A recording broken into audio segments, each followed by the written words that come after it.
मोअज़्ज़ज़ सामईन अस्सलामु अलैकुम वरहमतुल्लाहि वबरकातुहू। पाकिस्तान तहरीक इंसाफ के एक वज़ीर फ़ैसल वाडा के मुतनाज़ा बयान के बाद सूरत हाल काफ़ी ज़्यादा पेचीदा है। कुछ लोग तो मुखालफत में इंतहा को पहुँचे हुए हैं और कुछ लोग उसकी हिमायत कर रहे हैं। इंजीनियर मिर्ज़ा जहलवी ने भी इस बारे में अपना एक बयान रिकॉर्ड करवाया है। आज हम इंशाअल्लाह उसका जायज़ा लेंगे। उससे पहले हम फ़ैसल वाडा साहब के बयान के मुताल्लिक़ थोड़ी सी गुफ्तगू करेंगे।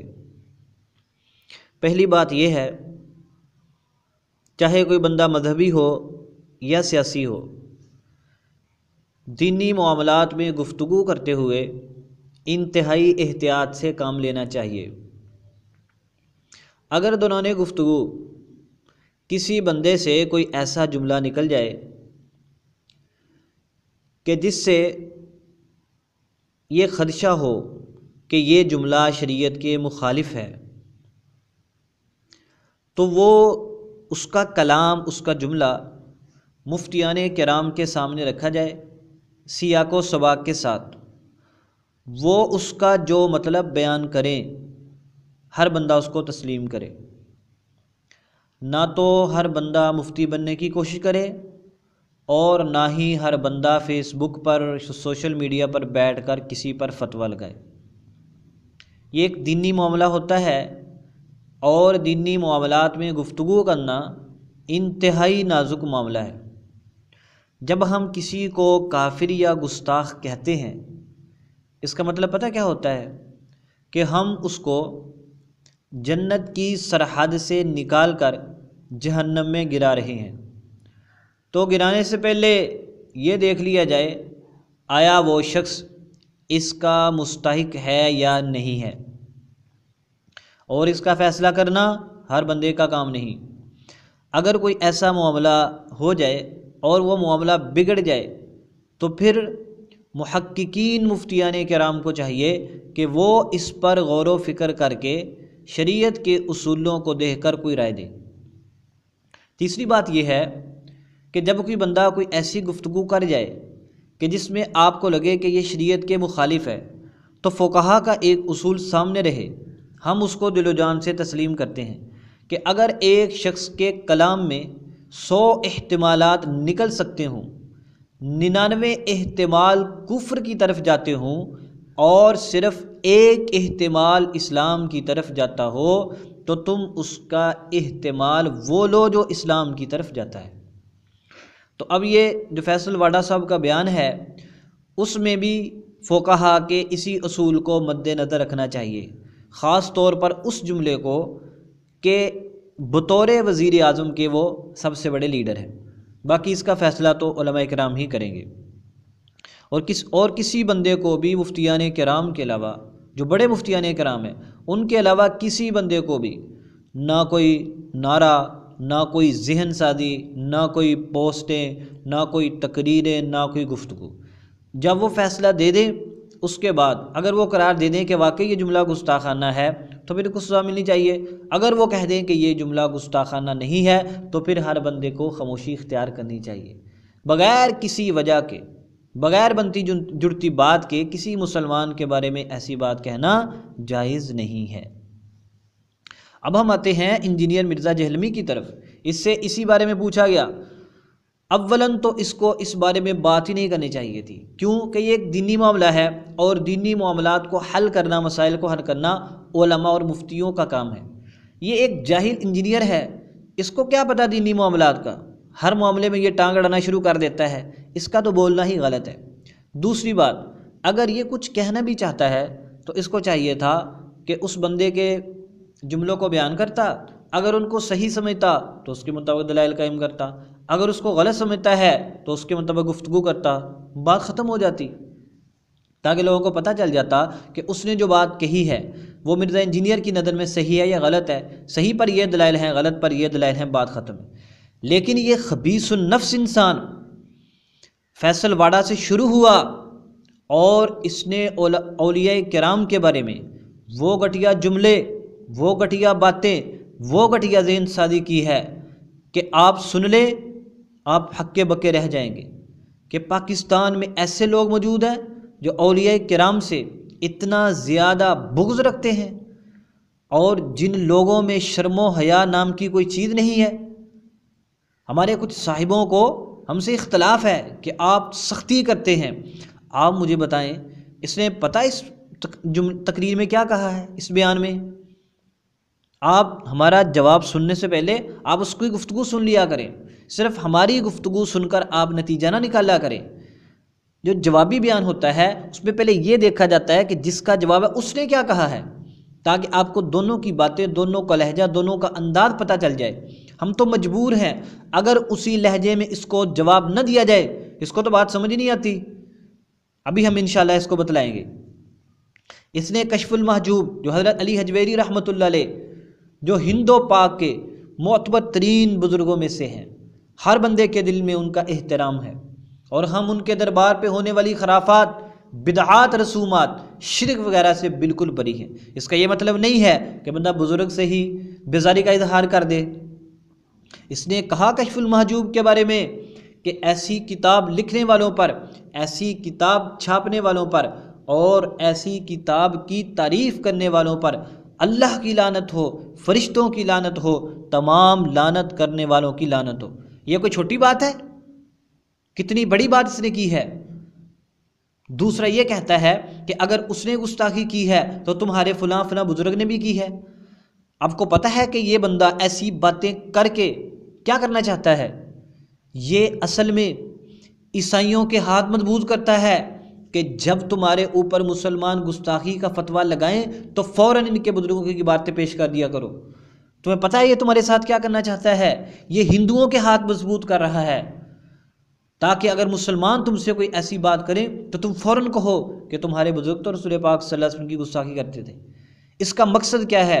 ताकि जितने लोग रसूल पाक सल्लल्लाहु अलैहि वसल्लम के ख़िलाफ़ ऐसी कोई बात कर लें, उनके पास कोई जवाब ना हो। ये उनके मुंह में जवाब दे रहा है, उनको ये सिखला रहा है कि अगर तुमसे कोई ये कहे तो तुम बुजुर्ग की बात कर देना। हालांकि इस बेहया को ये नहीं पता कि अगर एक बंदा गलती कर ले तो उसको समझाया जाता है। उसको ये नहीं कहा जाता कि जो बंदा तुझे समझा रहा है तो इसके चचा की बात कर दे, तो इसके ताया की बात कर दे, तो इसके खालू मामू की बात कर दे कि अगर मैं इदा किया तो ताड़े भी फलाने ने किया ना। ये कोई अक्लमंदी की बात है?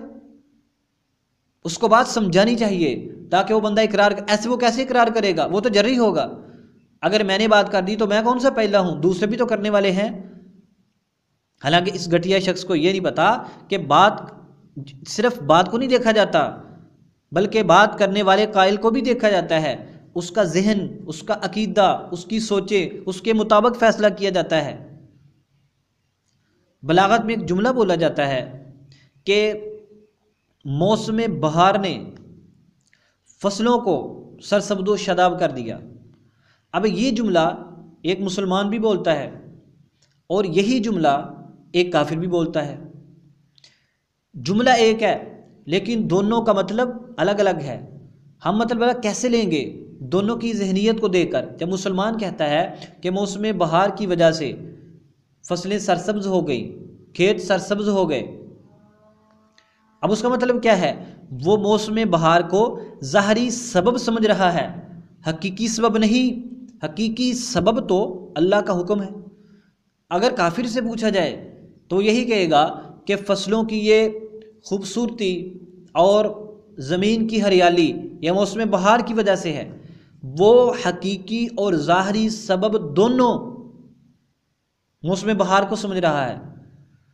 अब जुमला एक था, मतलब अलग अलग। क्यों? कहने वालों की सोच और जहन अलग हैं। एक और मिसाल समझिए आप शरी। हजूर पाक सल्लल्लाहु अलैहि वसल्लम ने अबू जहल से कहा कलमा पढ़ो, उसने कहा मैं नहीं पढ़ता, उसने इनकार कर दिया। बहुत वाज़ेह बात है। अब दूसरी तरफ आ जाए, सुलह हुदैबिया के मौका पर लिखा हुआ था मोहम्मद रसूलुल्लाह। काफिरों ने इतराज़ किया रसूलुल्लाह मिटाओ।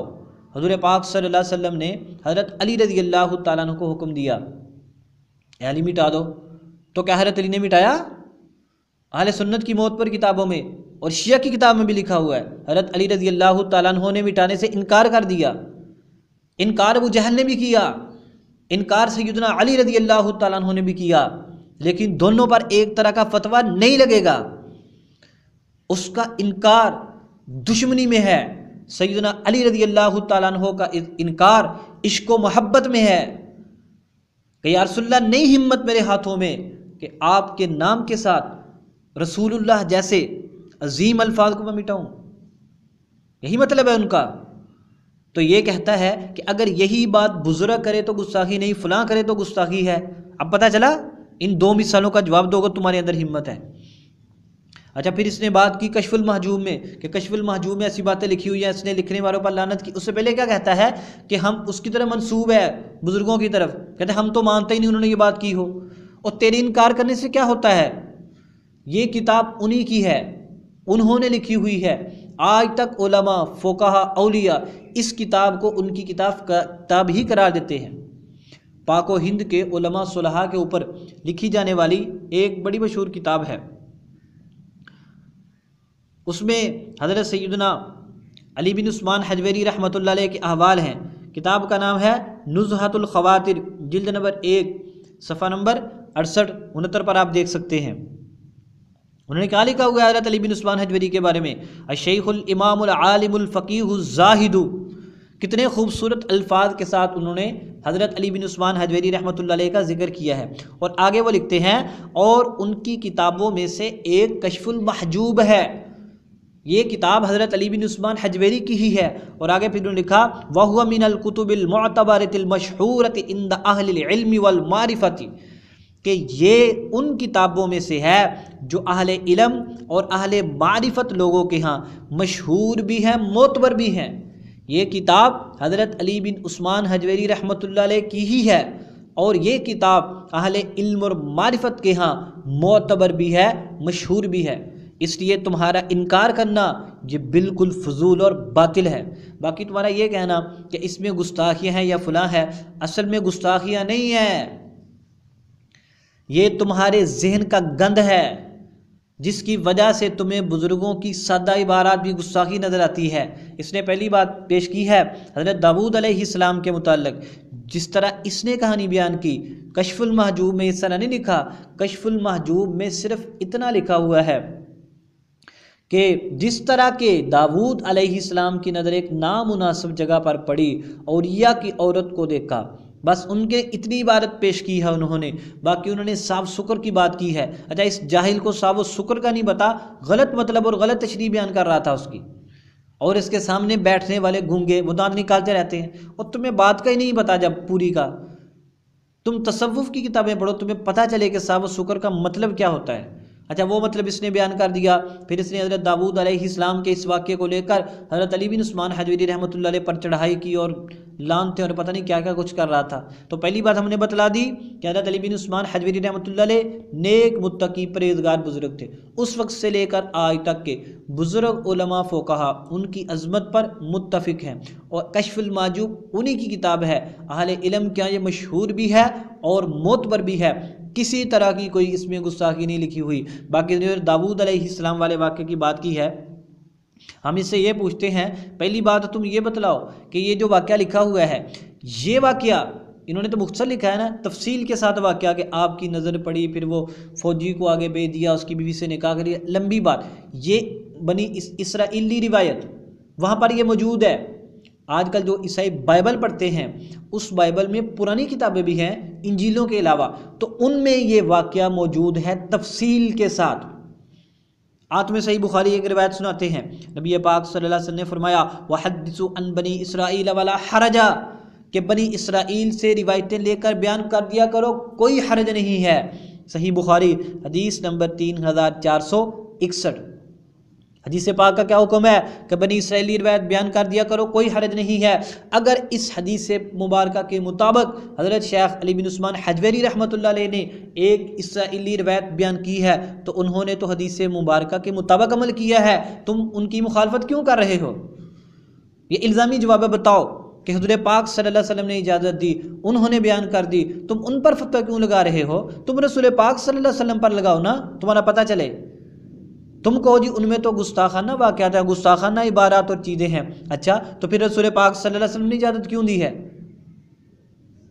वहद्दिसू अन बनी इसराइल वला हरजा, सही बुखारी की रिवायत है, तुम इससे भाग नहीं सकते। अगर तुम कोई उसूल बनाओगे, कोई इसकी तावील व तशरीह करोगे, तो हम कहते हैं कि वो उस वाक़या में भी तो कर लो। और फिर याद रखो हज़रत दाऊद अलैहिस्सलाम वाला वाक़या और हदीस ये सिर्फ इसराइली रिवायत नहीं है, ये अहले सुन्नत की कुतुब में भी मौजूद है। ये देखिए, ये आपके सामने किताब है तफसीर तबरी, मुसलमानों की मशहूर किताबों में से एक किताब है। इसमें हज़रत इब्न अब्बास रज़ियल्लाहु अन्हु मुफस्सिर कुरान, ये उनकी रिवायत मौजूद है। उन्होंने लंबा वाक़या लिखा।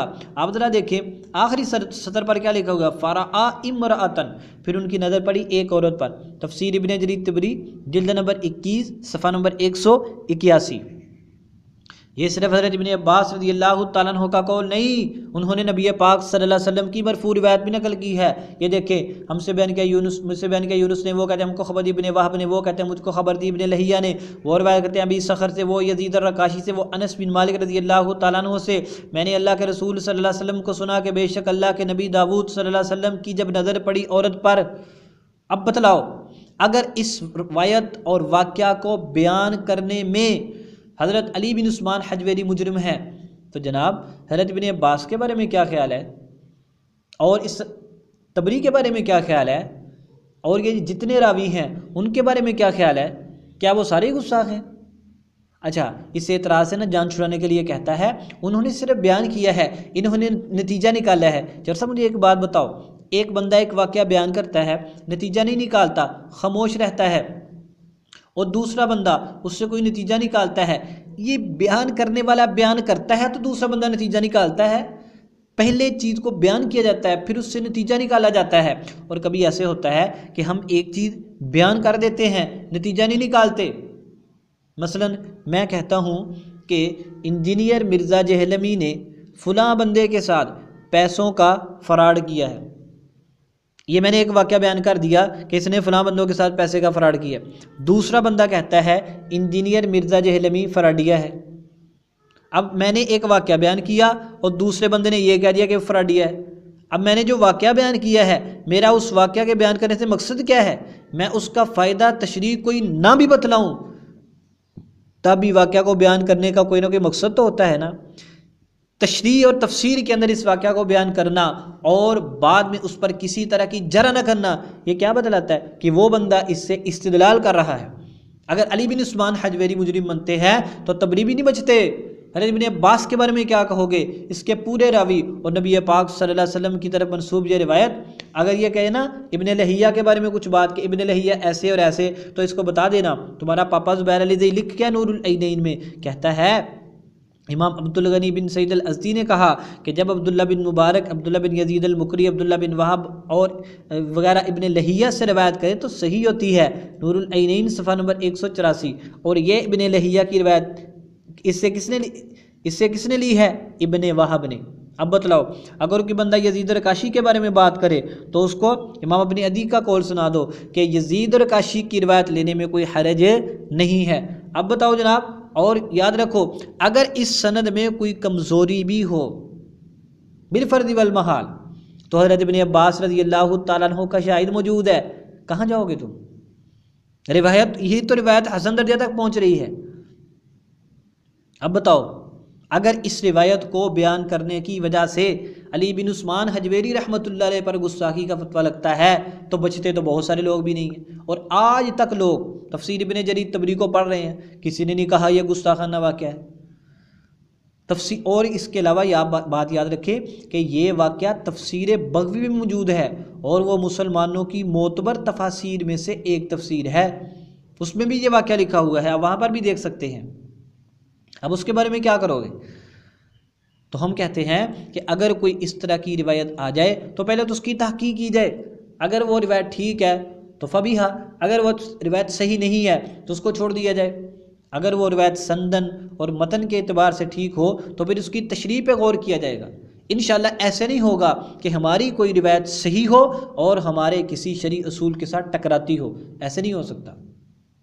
बाकी एक है फ़क्त नज़र का पढ़ना और एक है फिर उसकी उसके शोहर को भेजना और फिर उसको शहीद करवाना, फिर उसकी बीवी से निकाह करना, ये लंबी चौड़ी कहानी है, बिल्कुल साबित नहीं है। हम कहते हैं अगर ये रिवायत साबित है तो हम दिलो जान से तस्लीम करते हैं, और अगर ये साबित नहीं है तो फिर तो कोई मसला ही नहीं है। लेकिन इस रिवायत के बयान करने की बुनियाद पर हज़रत अली बिन उस्मान हजरी रहमतुल्लाह अलैह को गुस्ताख़ रसूल करार देना बिल्कुल बातिल है। ये तो हो गई।